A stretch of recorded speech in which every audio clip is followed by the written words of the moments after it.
Hello, good morning everybody. ఈరోజు మనము కృష్ణా వారధి మీద వాటర్ ఫ్లో గురించి చూస్తున్నాము. ఈ వాటర్ ఫ్లో ఎంత హైట్లో మన బ్రిడ్జికి దగ్గరలోనే వాటర్ ఫ్లో అనేది జరుగుతుంది. ఆ వాటర్ ఫ్లో కూడా కృష్ణా నది బాగా ఫోర్స్గా ఫ్లో అవుతుంది. ఇన్వర్డ్ వాటర్ బయట నుంచి వచ్చే వరద నీరు కృష్ణాలో చేరి ఈ బ్యారేజీని కూడా హైట్కి దగ్గరకి ప్రవహిస్తుంది. కృష్ణమ్మ పరవళ్ళు తొక్కుతున్నట్టు కనిపిస్తుంది. వాటర్ కూడా మొత్తం కేట్లు ఎత్తేయడం వల్ల టోటల్ వాటర్ కూడా మొత్తం వెళ్ళిపోతుంది సముద్రంలోకి. చాలా దగ్గరగా వచ్చేసింది బ్రిడ్జికి. మనము ప్రజెంట్ చూస్తున్న ఈ ట్రైన్ వెళ్ళే బ్యారేజ్లో కృష్ణా కెనాల్ మీద పోయే బ్రిడ్జ్ మీద మనం ఉన్నాము. ట్రైన్లో పోతే తీసిన వీడియో ఇది చూస్తున్నాను. మీరు ఇప్పుడు వాటర్ బాగా ఎక్కువ ఫ్లో అవుతుంది. ఇది 2 days బ్యాక్ ఇంకా ఎక్కువ ఫ్లో అయ్యేది. ఈ 3 days తర్వాత తీసాం కాబట్టి ఇప్పటికీ ఫ్లో అలాగే ఉంది. కొంచెం తగ్గింది ప్రవాహం.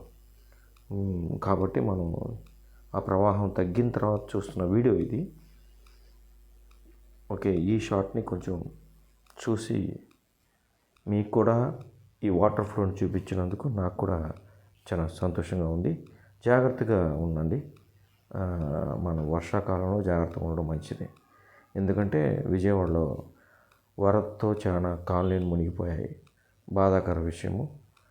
అలాగే చాలామంది ఇళ్లలోకి నీరు రావటము, వాళ్ళు ఉన్న మొత్తం ప్రాపర్టీస్ని నష్టపోవడం జరిగింది. బండ్లు, టీవీలు, ఫ్రిడ్జ్లు.